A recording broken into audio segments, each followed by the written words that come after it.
सर्वशक्तिमान परमेश्वर के वचनों के पाठों का संग्रह।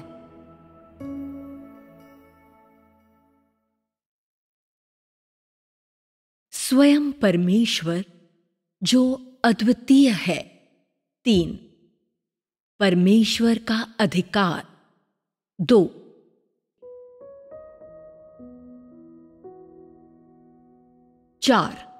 सृष्टिकर्ता के प्रभुत्व के अधीन आ जाओ और शांति से मृत्यु का सामना करो। उस घड़ी जब किसी व्यक्ति का जन्म होता है, तब एक अकेला आत्मा इस पृथ्वी पर जीवन के विषय में अपने अनुभव और सृष्टिकर्ता के अधिकार के विषय में अपने अनुभव का प्रारंभ करता है, जिसे सृष्टिकर्ता ने उसके लिए व्यवस्थित किया है। कहने की आवश्यकता नहीं है, उस व्यक्ति अर्थात उस आत्मा के लिए यह सृष्टिकर्ता की संप्रभुता के ज्ञान को अर्जित करने के लिए और उसके अधिकार को जानने और व्यक्तिगत तौर पर इसका अनुभव करने के लिए सबसे उत्तम अवसर है। लोग नियति के नियमों के अधीन अपने जीवन को जीते हैं, जिसे सृष्टिकर्ता के द्वारा उनके लिए व्यवस्थित किया गया है, और किसी भी न्याय संगत व्यक्ति के लिए जिसके पास विवेक है, सृष्टिकर्ता की संप्रभुता को स्वीकार करना और पृथ्वी पर मनुष्यों के कई दशकों के जीवन क्रम के ऊपर उसके अधिकार को पहचानना कोई कठिन कार्य नहीं है कि उसे किया न जा सके। इसलिए प्रत्येक व्यक्ति के लिए यह पहचानना बहुत ही सरल होना चाहिए। कई दशकों से पुरुष या स्त्री के स्वयं के जीवन के अनुभवों के माध्यम से कि सभी मनुष्यों की नियति को पूर्व निर्धारित किया गया है, और इस बात का आभास करना एवं इसे संक्षेप में कहना चाहिए कि जीवित रहने का अर्थ क्या है। ठीक उसी समय जब कोई व्यक्ति जीवन की इन शिक्षाओं को स्वीकार करता है, तब वह धीरे धीरे ये समझने लगता है कि जीवन कहाँ से आया है। यह आभास करता है कि हृदय को सचमुच में किसकी आवश्यकता है, कौन जीवन के सही मार्ग पर उसकी अगुवाई करेगा। किसी मानव के जीवन का मिशन एवं लक्ष्य क्या होना चाहिए, और वह धीरे धीरे पहचानने लगेगा कि यदि वह सृष्टिकर्ता की आराधना नहीं करता है, यदि वह उसके प्रभुत्व के अधीन नहीं आता है, तो जब वह मृत्यु का सामना करता है, जब एक आत्मा एक बार फिर से सृष्टिकर्ता का सामना करने वाला है, तब उसका हृदय असीमित भय एवं बेचैनी से भर जाएगा।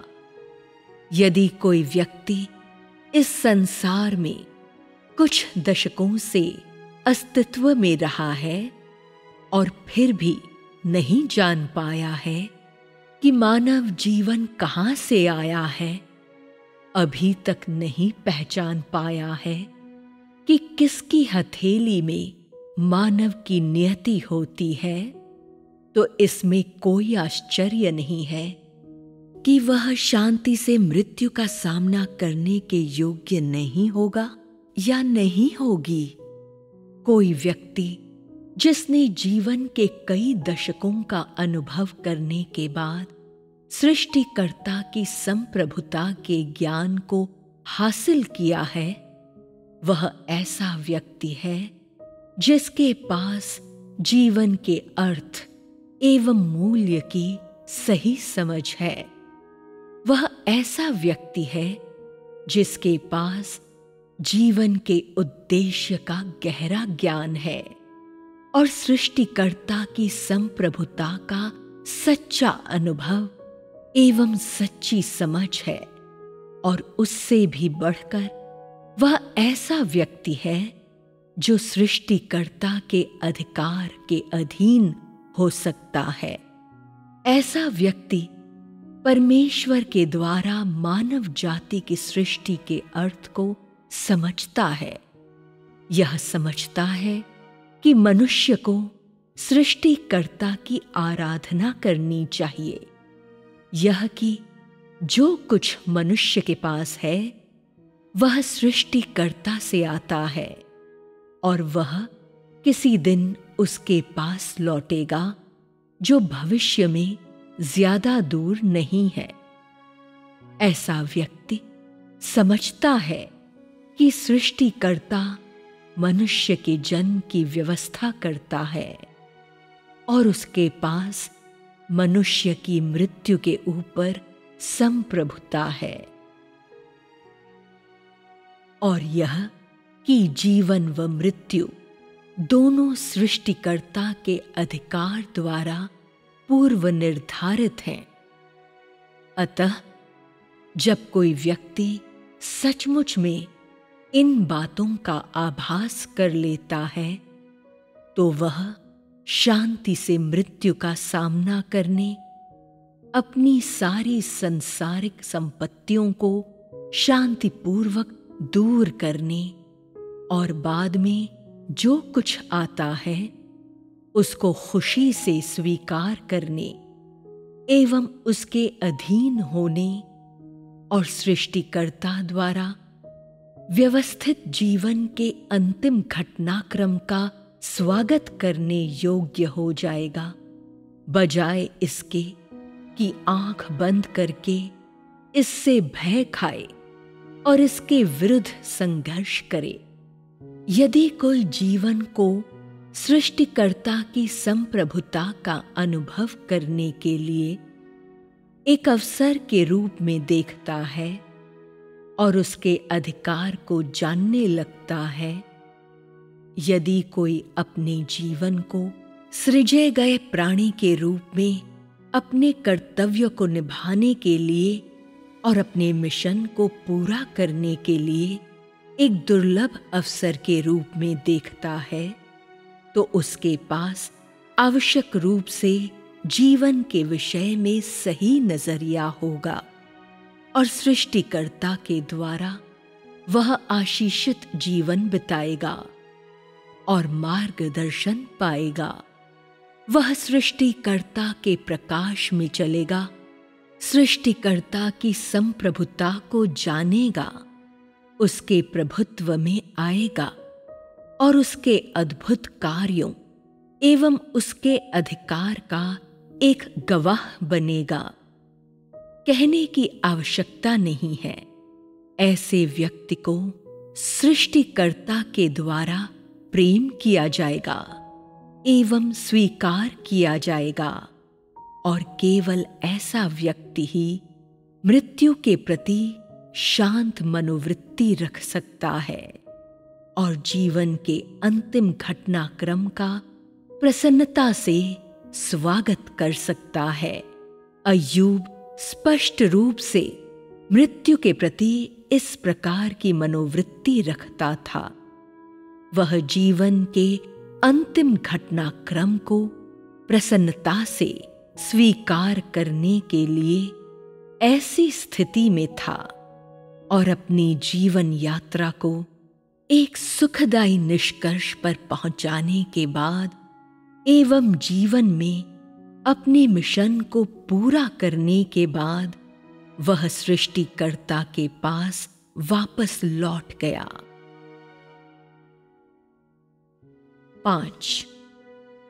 अय्यूब के जीवन के उद्यमों एवं उपलब्धियों ने उसे शांतिपूर्वक मृत्यु का सामना करने की अनुमति दी।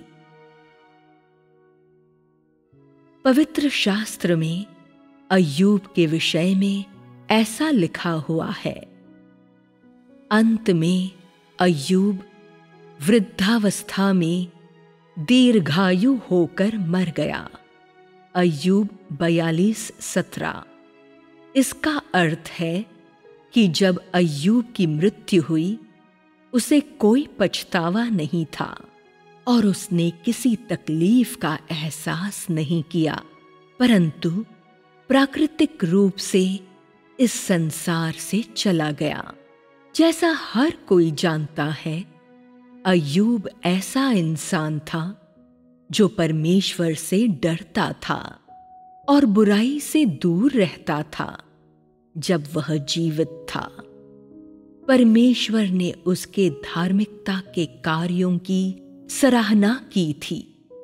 लोगों ने उन्हें स्मरण रखा और उसका जीवन किसी भी इंसान से बढ़कर अहमियत एवं महत्व रखता था।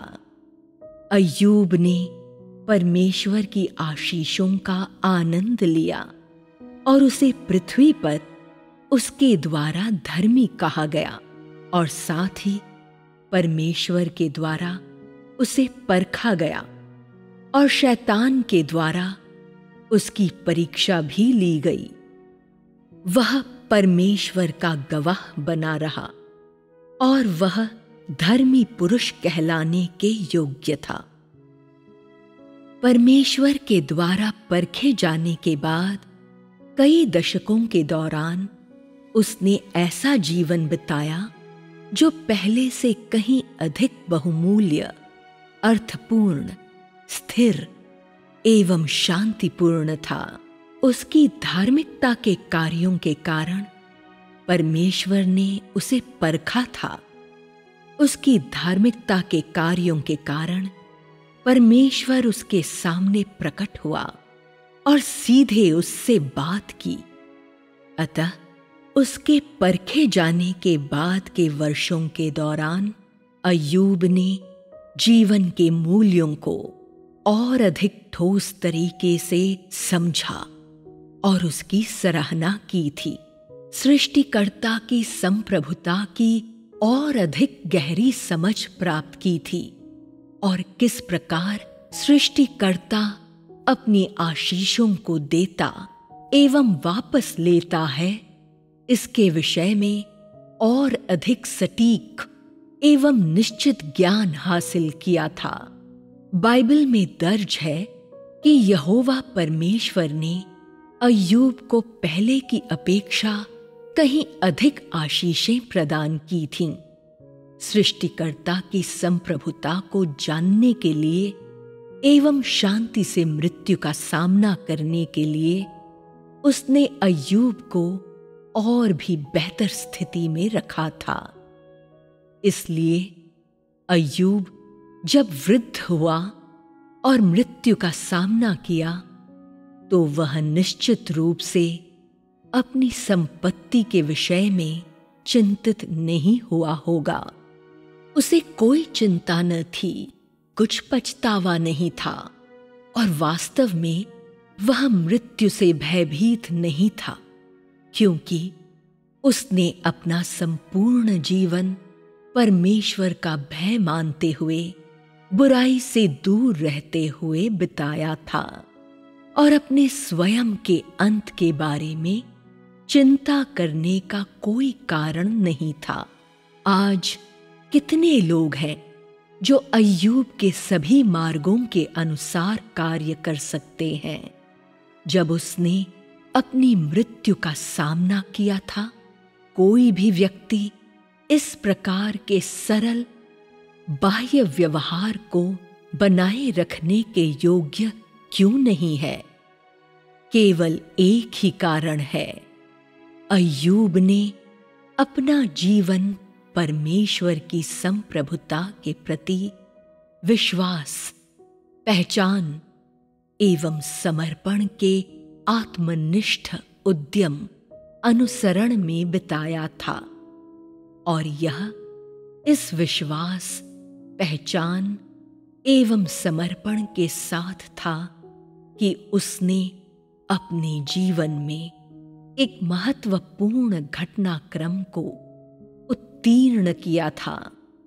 और अपने जीवन के अंतिम घटनाक्रम का अभिनंदन किया था। इसके बावजूद कि अय्यूब ने जो कुछ अनुभव किया, जीवन में उसके उद्यम, अनुसरण एवं लक्ष्य खुशगवार थे, न कि कष्टपूर्ण। अय्यूब आनंदित था, न केवल उन आशीषों या सराहनाओं के कारण जिन्हें सृष्टिकर्ता के द्वारा उसे प्रदान किया गया था, किंतु अधिक महत्वपूर्ण रूप से अपने उद्यमों, अनुसरण एवं जीवन के लक्ष्यों के कारण सृष्टिकर्ता की संप्रभुता के क्रमिक ज्ञान एवं सही समझ के कारण, जिन्हें उसने परमेश्वर का भय मानने एवं बुराई से दूर रहने के माध्यम से अर्जित किया था, और इससे अतिरिक्त उसके अद्भुत कार्यों के कारण, जिन्हें अय्यूब ने सृष्टिकर्ता की संप्रभुता के प्रति एक अधीनस्थ व्यक्ति के रूप में अपने समय के दौरान व्यक्तिगत रूप से अनुभव किया था, और मनुष्य एवं परमेश्वर के बीच सह अस्तित्व, जान पहचान एवं परस्पर समझ के सरगर्म एवं अविस्मरणीय अनुभवों एवं यादों के कारण, उस राहत एवं प्रसन्नता के कारण जो सृष्टिकर्ता की इच्छा को जानने से आई थी, उस परम आदर के कारण जो यह देखने के बाद उभरा कि वह कितना महान, अद्भुत, प्रेमी एवं विश्वास योग्य है, वह कारण कि अय्यूब बिना किसी कष्ट के अपनी मृत्यु का सामना करने के योग्य हो पाया, वह यह था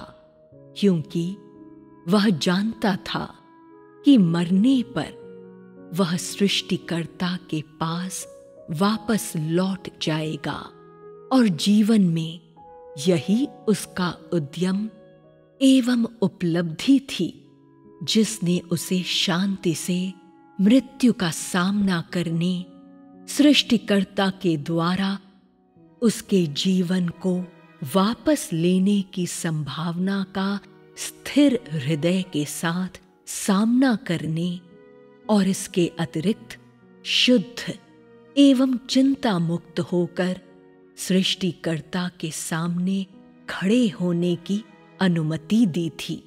क्या आजकल लोग उस प्रकार की प्रसन्नता को हासिल कर सकते हैं जो अय्यूब के पास थी? क्या तुम सब स्वयं ऐसा करने की स्थिति में हो, जबकि लोग आजकल ऐसा करने की स्थिति में होते हैं, फिर भी वे अय्यूब के समान खुशी से जीवन बिताने में असमर्थ क्यों हैं? वे मृत्यु के भय के कष्ट से बच निकलने में असमर्थ क्यों हैं? मृत्यु का सामना करते समय कुछ पसीने से भीग जाते हैं, कुछ कांपते, मूर्छित होते तथा स्वर्ग एवं मनुष्य के विरुद्ध समान रूप से तीखे शब्दों से हमला करते हैं, और यहाँ तक कि रोते एवं विलाप करते हैं। ये किसी भी तरह से अचानक होने वाली प्रतिक्रियाएं नहीं हैं, जो तब घटित होती हैं जब मृत्यु नजदीक आ जाती है। लोग मुख्यतः ऐसे शर्मनाक तरीकों से व्यवहार करते हैं क्योंकि अपने हृदय की गहराई में वे मृत्यु से डरते हैं, क्योंकि उनके पास परमेश्वर की संप्रभुता एवं उसके इंतजामों के विषय में स्पष्ट ज्ञान एवं समझ नहीं है, और सही मायने में वे उनके अधीन तो बिल्कुल भी नहीं होते हैं, क्योंकि लोगों को स्वयं ही हर चीज का इंतजाम एवं शासन करने, अपनी नियति, अपने जीवन एवं मृत्यु का नियंत्रण करने के सिवाय और कुछ नहीं चाहिए। इसलिए इसमें कोई आश्चर्य नहीं है कि लोग कभी मृत्यु के भय से बचने में समर्थ नहीं होते हैं। 6. सिर्फ सृष्टिकर्ता की संप्रभुता को स्वीकार करने के द्वारा ही कोई व्यक्ति उसकी ओर वापस आ सकता है। जब किसी व्यक्ति के पास सृष्टिकर्ता की संप्रभुता एवं उसके इंतजामों के विषय में स्पष्ट ज्ञान एवं अनुभव नहीं होता है, तो नियति एवं मृत्यु के विषय में उसका ज्ञान आवश्यक रूप से असंगत होगा। लोग स्पष्ट रूप से नहीं देख सकते हैं कि यह सब परमेश्वर की हथेली में होता है। यह एहसास नहीं कर सकते हैं कि परमेश्वर उनके ऊपर नियंत्रण एवं संप्रभुता रखता है। यह पहचान नहीं सकते हैं कि मनुष्य ऐसी संप्रभुता को दूर नहीं फेंक सकता है या उससे बच नहीं सकता है, और इस प्रकार मृत्यु का सामना करते समय उनके अंतिम शब्दों, चिंताओं एवं पछतावों का कोई अंत नहीं होता है।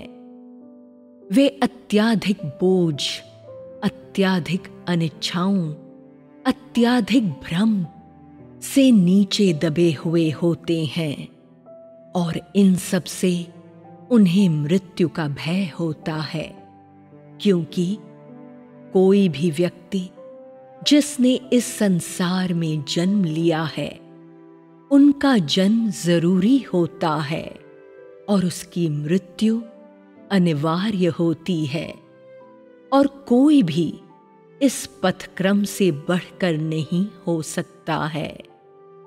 यदि कोई इस संसार से बिना किसी तकलीफ के चले जाना चाहता है, यदि कोई जीवन के इस अंतिम घटनाक्रम का बिना किसी अनिच्छा या चिंता के सामना करने के योग्य होना चाहता है, तो इसका एक ही रास्ता है कि कोई पछतावा न करें, और बिना किसी पछतावे के चले जाने का एकमात्र मार्ग है सृष्टिकर्ता की संप्रभुता को जानना, उसके अधिकार को जानना है और उनके अधीन हो जाना।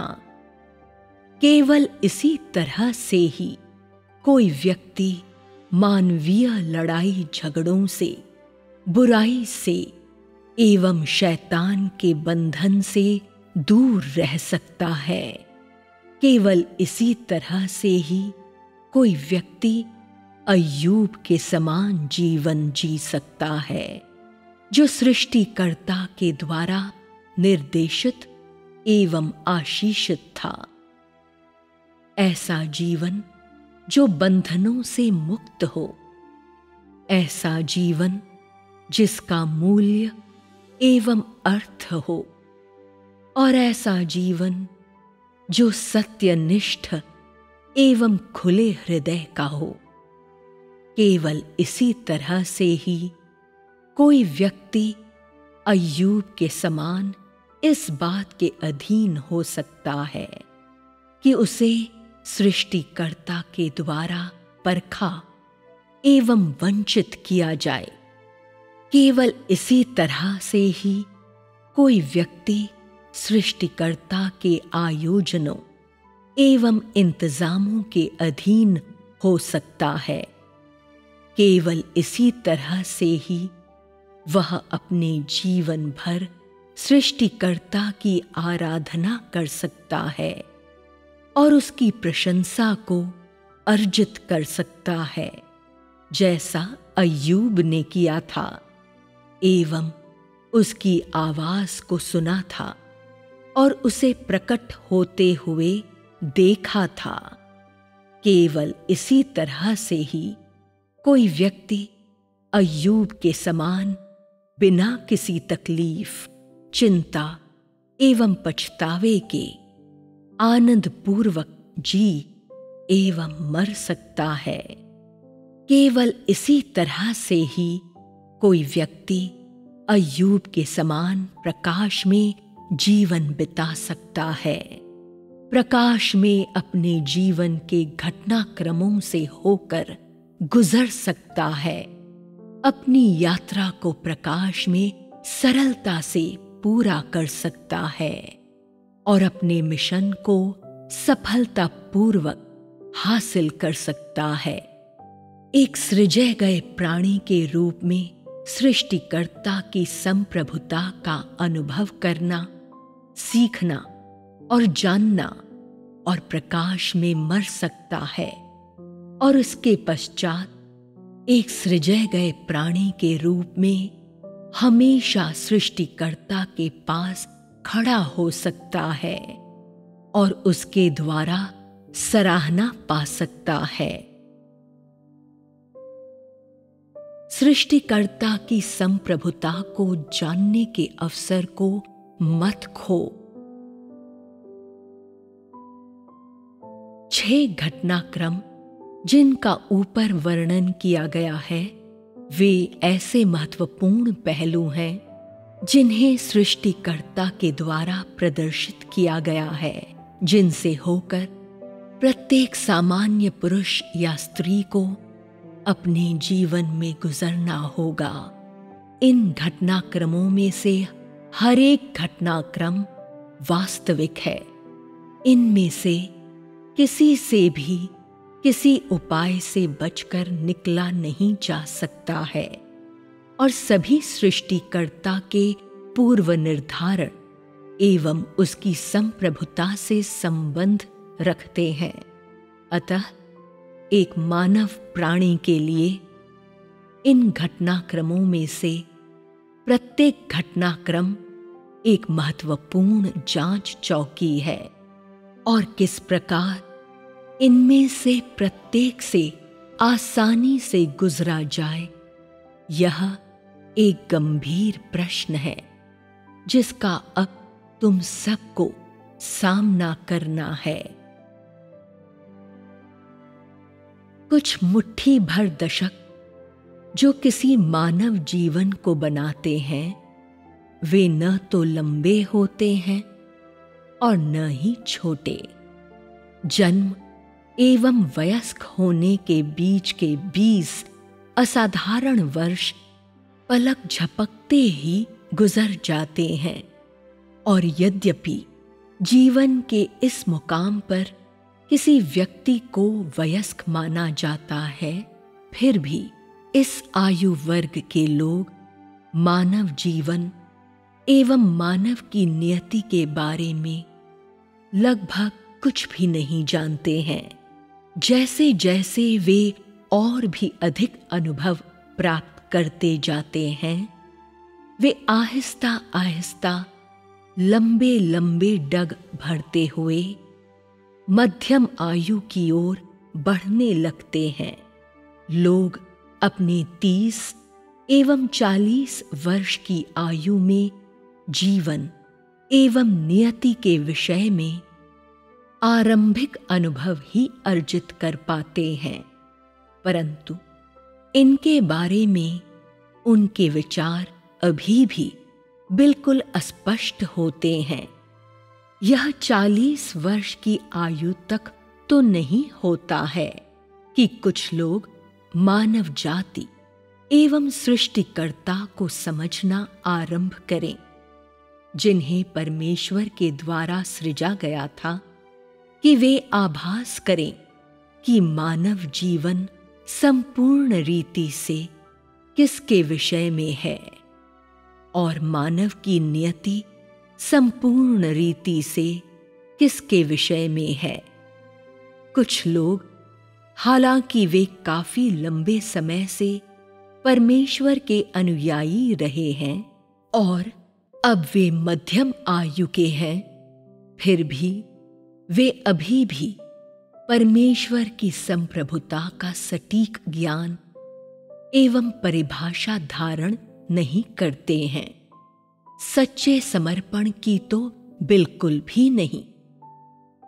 कुछ लोग आशीषों को पाने की खोज करने के अलावा किसी भी चीज के विषय में परवाह नहीं करते हैं, और हालांकि उन्होंने अनेक वर्षों से जीवन बिताया है, फिर भी वे मानव की नियति के ऊपर सृष्टिकर्ता की संप्रभुता के उस तथ्य को बिल्कुल भी जानते एवं समझते नहीं हैं, और इस प्रकार उन्होंने परमेश्वर के आयोजनों एवं इंतजामों के प्रति समर्पण की थोड़ी सी भी व्यावहारिक शिक्षा में प्रवेश नहीं किया है। ऐसे लोग पूरी तरह से मूर्ख हैं। ऐसे लोग अपने जीवन को व्यर्थ में ही जीते हैं। यदि किसी मानव जीवन को उसके जीवन के अनुभवों की मात्रा और मानव की नियति के विषय में उसके ज्ञान के अनुसार विभाजित किया जाता, तो यह मोटे तौर पर 3 चरणों में विभक्त होगा। पहला चरण है युवावस्था, जन्म से लेकर मध्यम आयु के बीच के वर्ष या जन्म से लेकर 30 वर्ष की आयु तक। दूसरा चरण है परिपक्व होने की प्रक्रिया, मध्यम आयु से लेकर वृद्धावस्था तक या 30 से लेकर 60 वर्ष की आयु तक।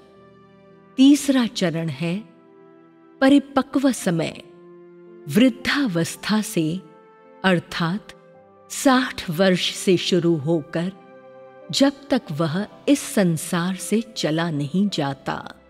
दूसरे शब्दों में, जन्म से लेकर मध्यम आयु तक नियति एवं भाग्य के विषय में अधिकतर लोगों का ज्ञान सीमित होता है, जिससे वे दूसरों के विचारों को तोते के समान रटते हैं। इसमें लगभग कोई वास्तविक एवं व्यावहारिक मूल तत्व नहीं होता है। इस समयावधि के दौरान जीवन के प्रति उसका नजरिया और किस प्रकार वह इस संसार में अपना मार्ग बनाता है, वे सभी बहुत ही सतही एवं सीधे सादे होते हैं। यह उसके लड़कपन की समयावधि है, जब किसी व्यक्ति ने जीवन के सभी आनंद एवं दुखों का स्वाद चख लिया है। केवल उसके पश्चात ही वह नियति की वास्तविक समझ को हासिल करता है। केवल उसके पश्चात ही वह अवचेतन रूप से अपने हृदय की गहराई में धीरे धीरे नियति की अपरिवर्तनीयता की प्रशंसा करने लगता है और धीरे धीरे एहसास करता है कि मानव की नियति पर सृष्टिकर्ता की संप्रभुता वाकई मौजूद है।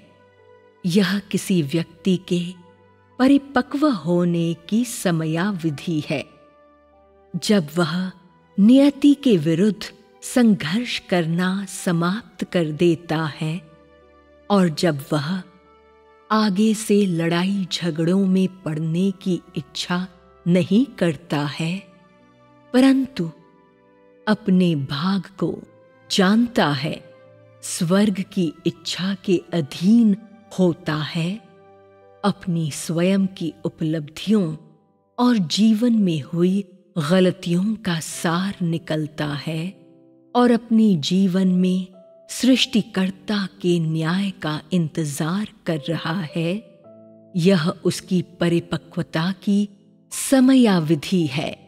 विभिन्न प्रकार के अनुभवों एवं उपलब्धियों पर विचार करने के बाद जिन्हें लोग इन 3 चरणों के दौरान अर्जित करते हैं, सामान्य परिस्थितियों के अधीन सृष्टिकर्ता की संप्रभुता को जानने के लिए उसके अवसर की खिड़की ज्यादा बड़ी नहीं होती है। यदि कोई व्यक्ति 60 वर्ष की आयु तक जीवित रहता है तो परमेश्वर की संप्रभुता को जानने के लिए उसके पास केवल 30 वर्ष या इतना ही समय है। यदि वह और अधिक लंबी समयावधि चाहता है तो यह केवल तभी संभव है यदि उसका जीवन काफी लंबा है। यदि वह 100 वर्ष तक जीवित रहने के योग्य है। अतः मैं कहता हूं, मानव अस्तित्व के सामान्य नियमों के अनुसार, हालांकि यह एक बहुत ही लंबी प्रक्रिया है, जब कोई व्यक्ति पहल सृष्टिकर्ता की संप्रभुता को जानने के विषय का सामना करता है, वहां से लेकर उस समय तक जब वह सृष्टिकर्ता की संप्रभुता के तथ्य को पहचानने के योग्य हो जाता है, और वहां से लेकर उस बिंदु तक जब वह उसके अधीन होने के योग्य हो जाता है, यदि वह वास्तव में उन वर्षों को गिने तो वे 30 या 40 से अधिक नहीं होंगे जिनके दौरान उसके पास इन प्रतिफलों को हासिल करने का मौका होता है। और अक्सर कई बार लोग आशीषों को पाने के लिए अपनी इच्छाओं एवं महत्वाकांक्षाओं के द्वारा बहक जाते हैं। वे परख नहीं सकते हैं कि मानव जीवन का सार तत्व कहाँ है। परमेश्वर की संप्रभुता को जानने के महत्व का आभास नहीं करते हैं, और इस प्रकार वे मानव जीवन का एवं सृष्टिकर्ता की संप्रभुता का अनुभव करने के लिए मानव संसार में प्रवेश करने हेतु इस मूल्यवान अवसर को अपने हृदय में संजोकर नहीं रख पाते हैं और एहसास नहीं कर पाते हैं कि एक सृजे गए प्राणी के लिए सृष्टिकर्ता के व्यक्तिगत मार्गदर्शन को प्राप्त करना कितना बहुमूल्य है। अतः मैं कहता हूं, ऐसे लोग जो चाहते हैं कि परमेश्वर का कार्य जल्दी से समाप्त हो जाए, जो इच्छा करते हैं कि जितना जल्दी हो सके परमेश्वर मनुष्य के अंत का इंतजाम करे, ताकि वे तुरंत ही उसके वास्तविक व्यक्तित्व को देख सकें और जल्दी से आशीषित हो जाएं, वे इस प्रकार की बदतरीन अनाज्ञाकारिता एवं अत्यधिक मूर्खता के दोषी हैं। और ऐसे लोग जो अपने सीमित समय के दौरान सृष्टिकर्ता की संप्रभुता को जानने के लिए इस अनोखे अवसर को समझने की इच्छा करते हैं, वे ही बुद्धिमान लोग हैं और वे ही प्रतिभाशाली लोग हैं। ये दो अलग अलग इच्छाएं, दो बेहद ही अलग नजरिए एवं उद्यमों अनुसरण का खुलासा करते हैं। ऐसे लोग जो आशीषों की खोज करते हैं वे स्वार्थी एवं नीच हैं। वे परमेश्वर की इच्छा के प्रति कोई विचार नहीं करते हैं, परमेश्वर की संप्रभुता की कभी खोज नहीं करते हैं, उसके प्रति समर्पित होने की कभी इच्छा नहीं करते हैं, और जैसा उनको अच्छा लगता है बस वैसा ही जीवन बिताते हैं। वे बेपरवाही से काम करने वाले चरित्रहीन लोग हैं। वे ऐसे लोग हैं जिन्हें नष्ट किया जाना चाहिए। ऐसे लोग जो परमेश्वर को जानने का प्रयास करते हैं। वे अपनी इच्छाओं को दरकिनार करने के योग्य हैं। वे परमेश्वर की संप्रभुता एवं परमेश्वर के इंतजामों के अधीन होने के लिए तैयार हैं। वे इस प्रकार के लोग होने की कोशिश करते हैं जो परमेश्वर के अधिकार के अधीन है और परमेश्वर की इच्छा को संतुष्ट करते हैं। ऐसे लोग ज्योति में रहते हैं, परमेश्वर की आशीषों के बीच में रहते हैं। निश्चित तौर पर परमेश्वर के द्वारा उनकी प्रशंसा की जाएगी, चाहे कुछ भी हो जाए। मानव का चुनाव व्यर्थ है। मनुष्य यह नहीं कह सकता है कि परमेश्वर का कार्य कितना समय लेगा। लोगों के लिए यह अच्छा है कि वे अपने आप को परमेश्वर की दया पर छोड़ दें और उसकी संप्रभुता के अधीन हो जाएं। यदि तू अपने आप को उसकी दया पर नहीं छोड़ता है तो तू क्या कर सकता है? क्या परमेश्वर को नुकसान उठाना पड़ेगा? यदि तुम अपने आप को उसकी दया पर नहीं छोड़ते हो, यदि तुम उत्तरदायित्व लेने की कोशिश करते हो, तो तुम एक मूर्खतापूर्ण चुनाव कर रहे हो और केवल तुम ही हो जो अंत में नुकसान उठाओगे। यदि लोग जितना जल्दी हो सके परमेश्वर के साथ सहयोग करेंगे, यदि वे उसके आयोजनों को स्वीकार करने के लिए एवं उसके अधिकार को जानने के लिए शीघ्रता करेंगे और वह सब जो उसने उनके लिए किया है उन्हें पहचानेंगे, केवल तभी उनके पास आशा होगी। केवल तभी वे अपने जीवन को व्यर्थ में नहीं बिताएंगे। केवल तभी वे उद्धार को हासिल करेंगे।